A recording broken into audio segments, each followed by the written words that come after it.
Imagine owning a humanoid robot that not only looks like a woman, but also smiles back at you, caresses your hair, and even sleeps with you. Crazy, right? Watch till the end to find out how Japan made it possible. From fantasy to factory, Japan's rise as the robot capital. Let's be honest, when it comes to robots, Japan has always been 10 steps ahead of the rest of the world. What started decades ago as stiff mechanical factory arms welding cars in Toyota plants has evolved into something out of a sci-fi fever dream. Today, those same engineering minds are sculpting lifelike androids that laugh, learn, and even feel like people. But here's the thing.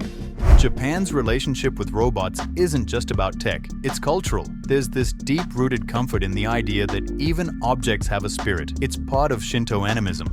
So when Japanese engineers imagine a machine with a personality, it doesn't feel strange, it feels natural. Add in decades of anime and manga that humanized robots, from Astro Boy to Ghost in the Shell, and you've got a society ready to welcome humanoids like neighbors, not threats. Now mix that with something more real. A country facing declining birth rates, long work hours, and an aging population that's growing faster than any other in the world. Loneliness has quietly become a national epidemic, and technology stepped in where human connection started to fade. So when you see these new hyper-realistic companions lining Tokyo's showroom windows, it's not just innovation, it's evolution. It's Japan's way of re-engineering intimacy itself.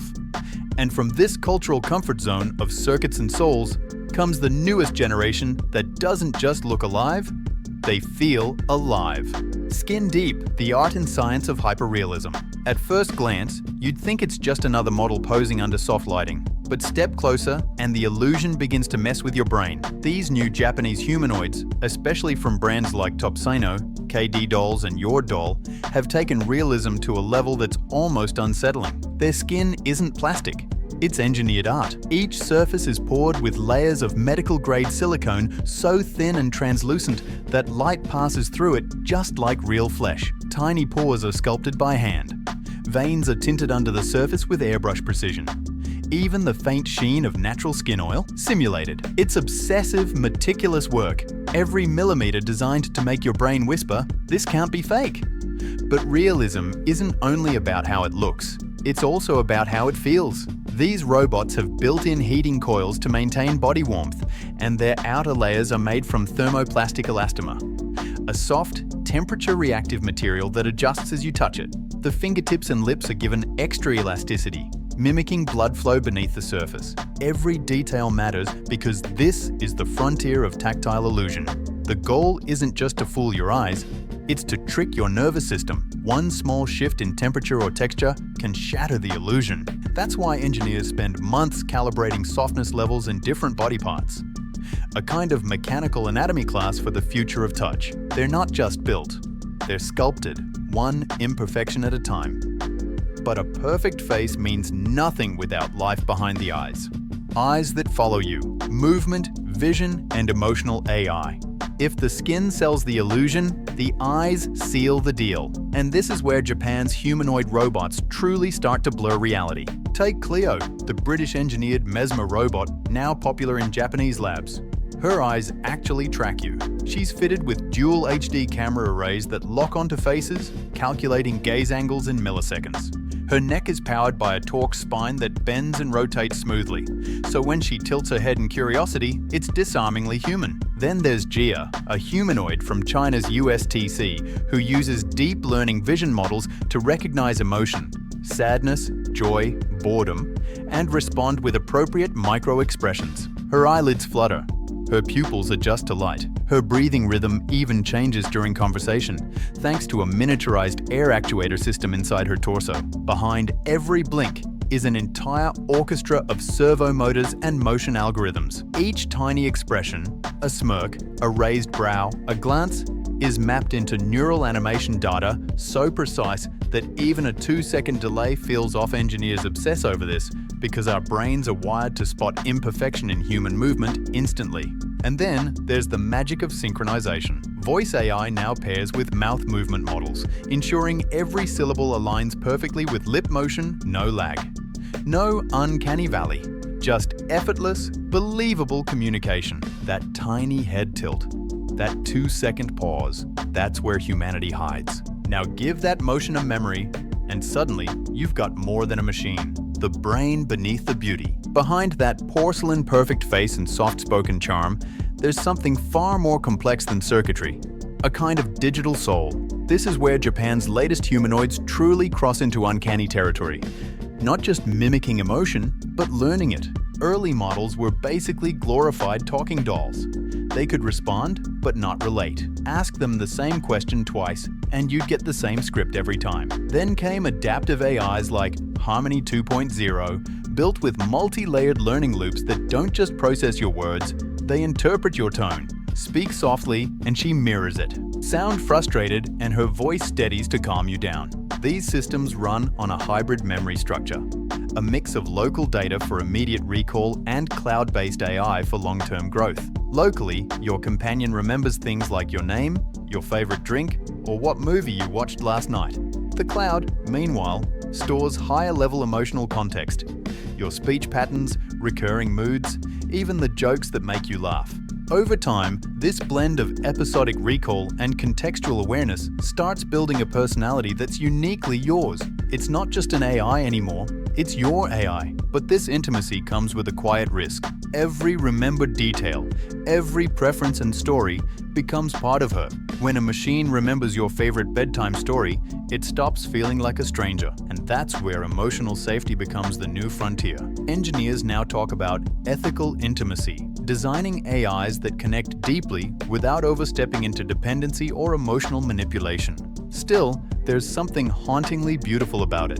A machine that knows you, not because it must, but because it learned to. And companionship, of course, isn't just about words. It's about presence, how they move, breathe, and live inside your space. Mechanics, mobility, and human touch. Now let's talk about the body, the elegant engineering that turns code into chemistry. Because when these humanoids move, they don't just look human, they feel human. Modern Japanese robots like KD Doll's Mayang or Yuka by Your Doll are mechanical marvels disguised as muses. Underneath their soft exterior lies a full steel reinforced skeleton built with over 30 articulated joints that mimic the exact biomechanics of the human body. Each joint is micro-calibrated with a self-balancing algorithm, so whether she's sitting cross-legged on your couch or reaching for a cup, her posture looks naturally weighted. Touch her hand and pressure sensors kick in, measuring force, location, and duration in microseconds. Beneath that silicone skin, capacitive layers detect proximity before contact even happens, triggering subtle reactions. A finger twitch, a shift in breathing pattern, a softening of expression. The magic happens in the haptic microcontrollers, tiny processors that translate your touch into physical feedback. You squeeze her palm, and she tightens hers just slightly in response. Her chest rises and falls with simulated breath cycles, powered by air-actuated chambers that mimic diaphragmatic motion. It's not just robotics, it's performance art powered by physics. And then there's the subtle stuff, the blink rate, the head tilt, the way her eyes follow movement. Engineers call it dynamic affective modeling, motion cues based on emotional context. If you look sad, her micro-actuators slow down, her gaze softens. Every blink, every breath, every head movement is math wrapped in emotion. But this realism isn't only for show. It's what transforms a product into presence. What turns steel and silicone into something that feels alive. And that realism doesn't stop at looks or touch. It's expanding into purpose. Beyond companionship, how Japan's robots are redefining roles. It started in living rooms, but now Japan's humanoids are showing up everywhere.